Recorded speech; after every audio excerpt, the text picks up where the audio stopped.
Во наредните неколку минути разговараме со Мирјана Велјановска-Симјановска од Мелбурн. Добар ден, Мирјана. Добар ден, Силвана. Чест ми е и драго ми е повторно да се слушнеме.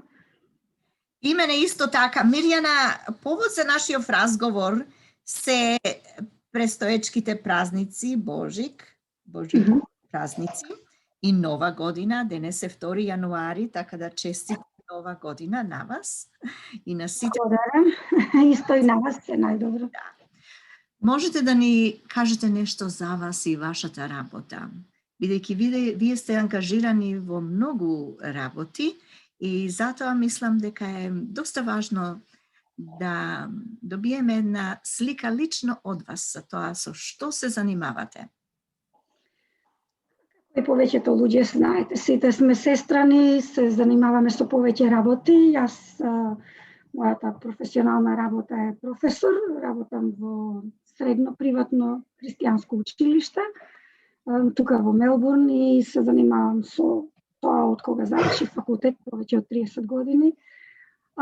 Предавам неколку предмети, англиски, германски, историја, географија и понекогаш шире линија, во зависност од потребите на училиштето. Тоа да речем од професионалната страна, инаку од она другата, слободната, или да речем како хоби. Јас сум исто така инструктор по скијање, меѓутоа во последниве 10 години скијам само за свое задоволство, не работам повеќе како инструктор. Исто така имам и, што велиме овде, part-time job, работам како професионален преведувач, регистрирана во НАТИ.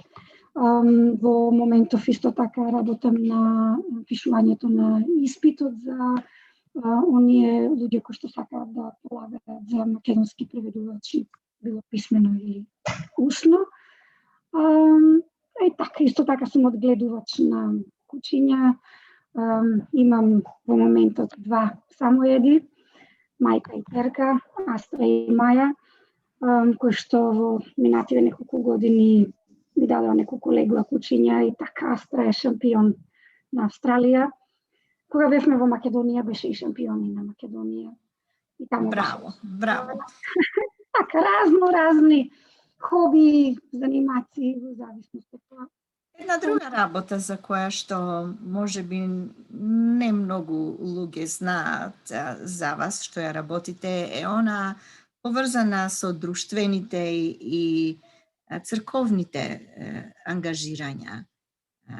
Вие долги години работите доброволно, не, на доброволна база, како секретарка на управата на црковната општина во Спрингвейл. Кажете ни нешто околу таа работа и дали има нешто ново кое што сакате да објавите во врска со некои новини?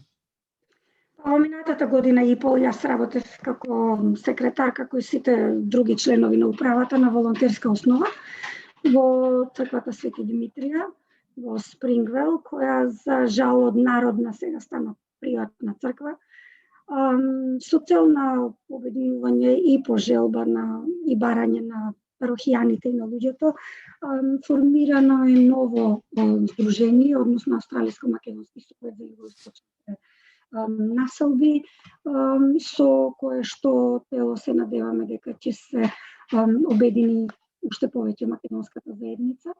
Знаете како е, народот може секогаш да направи црква. Црквата не може да создаде народ. И така да сега сме во ангажирани околу тоа. Гледаме што сакаат луѓето, што бараат, што се потребите на нашата заедница, која што голем дел е веќе во години, меѓутоа од друга страна, позитивна страна се има повеќе членови, повеќе деца, повеќе внучиња, така да потребите на тие луѓе треба да се задоволат и затоа ние слушаме она што го сака народот, тоа и го правиме, се разбира, заедно со народот. Да, и важно е нашите, каде и да се, а посебно во југоисточниот дел на Мелбурн, населбите а доста населби има, нели, во тие предели на градот, како Спрингвейл, Нобел Парк, Дендинонг, Да, точно. Тоа е голем дел од градот и до сега беше покриен само со таа една единствена црква. Па сега понатаму како ќе се одвиваат работите, ќе видиме како што сака народот така. Апсолутно, како што сака народот и народот е тој кој што ќе успее заедно со вас и вашата плодна работа заедно со другите ангажирани лица. Кажете ми сега, 2020 година, што ја испративме и многумина велат дека се ја испративме таа година и не сакаме повеќе да се повторни таа година. Сега сме влезени во 2021 година. Меѓутоа, ланската година, како што сите знаеме, ние во Мелбурн доста претрпевме со разните ограничувања и правила кои што беа наметнати врз народот и народот секако дека и самото црквување беше ограничено. Како вие гледате на тие работи за тоа што се случи ланската година и што мислите, како се одразуваат тие времења на луѓето, на нивната психа? Ето, очигледно 2020 година не беше лесна за никого. Се одрази на многу различни полиња. Јас како професор можам да кажам дека предавањето од дома беше навистина многу тешко и дека никогаш екранот и технологијата не може да го заменат живиот човек и живиот збор. Се одрази кај децата, се одрази кај возрастните, се одрази кај сите. Се надеваме дека нема да се повтори, меѓутоа како што изгледаат работите, изгледа дека и оваа година ќе биде многу слична на минатата, ако не и полоша. Во секој случај сметам дека за луѓето секогаш треба да си го најдат својот извор на информации и да ги добиваат информациите од различни извори за да можат да изградат едно свое мислење. Не треба секогаш да се верува на она што ни е сервирано. За жал, поточните информации треба многу длабоко да се копа за човек да може да ја дознае вистината. Вистината е секогаш тука, меѓутоа е скриена и затоа мора да ја бараме што е можно со поголеми напори.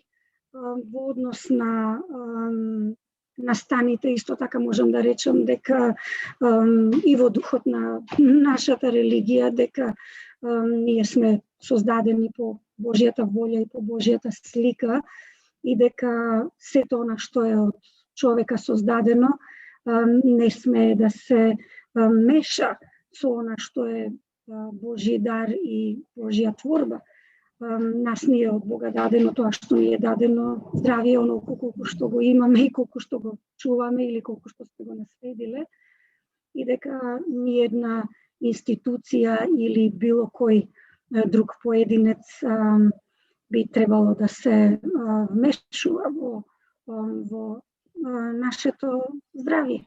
Така да би рекла дека сите ние и треба да го чуваме нашето здравие. Тоа е и одговорни сме според нашата религија да го чуваме нашето тело што е можно подобро, бидејќи немаме друго, а и секако телото понатаму ќе ни треба, бидејќи според она што го кажува Библијата, во еден момент точно се разделува телото од душата, кога нас ќе не нема на ова планета, меѓутоа во вечниот живот повторно ќе дојде до спојување на телото и душата и затоа имаме таква одговорност и не смееме да дозволиме било какво вмешување, дали е тоа од страна на поединци, институции, технологии или било што, бидејќи сето останато е создадено од човекот, а човекот е далеку од совршен или далеку од всемоќен. Да.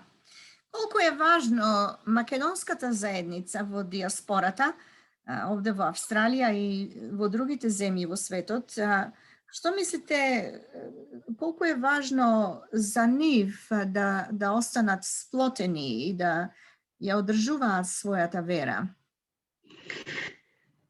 Па, како што секогаш велиме кога се наоѓаме далеко од дома, а дома е само една, а тоа е Македонија, се обидуваме да ги задржиме нашите обичаи, нашите традиции, нашата историја, што е можно повеќе и се разбира најдобро да останеме што е можно повеќе сплотени и да имаме исти, да речем, информации, верувања, убедувања. Можем во глобала да речем дека македонската заедница во Австралија во голем дел е доста патриотска и дека работи неуморно на сочувување на својот јазик, на својата култура и традиција. Дури се сеќавам и пред неколку години, мислам дека беше професорот Питер Клайн од Monash University кој имаше направено истражување за зачувување на јазиците во различните заедници и таа статистика покажа дека во случајот на македонската заедница значи јазикот е најмногу сочуван од било кои други заедници, значи дури и во четвртата генерација се зборува македонски. Така да тоа е една навистина многу добра работа што треба сите да не радува. За жал настаните што се случуваат во Македонија ние не можеме да ги смениме, ниту да ги играме, меѓутоа што и да се прави, кој да прави нешто, секогаш како луѓе треба да бидеме свесни дека или оние што особено мислат зло и кои што може да бидат во некој определен период, да речем, како диригенти на некоја си историја наша, дека секогаш забораваат на еден фактор, а тоа е Божиот фактор. Така да сите работи ќе си дојдат на место, кога ќе треба да дојдат на место, ама сепак ние треба, не смееме да седиме со скрстени раце и да очекуваме чуда, туку секогаш треба да помогнеме. Знаете како велат, Господ ги сака фајтерите. Јас морам од време на време да се свртам, имам еден гостин, ќе ви го покажам. Тоа е кучето од мојот помлад син, тоа е Коби, доберман, кој што иако изгледа огромен, има само 10 месеци и во моментов врти. И ја користи прилика што јас морам да зборувам и прави што сака, така да од време на време морам да проверам да не уништи половина куќа, бидејќи е многу голем и јак, а не е свесен за тоа. Тој ми е нагости во наредниве неколку десетина дена. Синот и неговата девојка се на одмор, така да јас го чувам и затоа се извинувам што морам од време на време да се свртам и да видам што прави. Да. Миријана, благодариме за тие зборови, тие мудрости. Имате ли некоја на крајот од разговоров порака до сите христијани, посебно до нашите македонци околу празнициве? Па, како што знаеме, сите се наближува најголемиот наш христијански празник, раѓањето на Христос или Божик. И верувам и гледам дека сите се подготвуваат за овој празник, каде што нормално со нашите семејства, најблиски, роднини, пријатели и така натаму ќе го прославиме. Би сакала да им го честитам овој наш празник на сите православни христијани, особено на македонците, каде и да се раштркани по светот, бидејќи ние спаѓаме во таа категорија на раштрканите. И со да продолжиме сите со нашата вера во православието и во нашите и да продолжиме со нашите обичаи и како што и секогаш се поздравуваме, Христос се роди. Вистина се роди.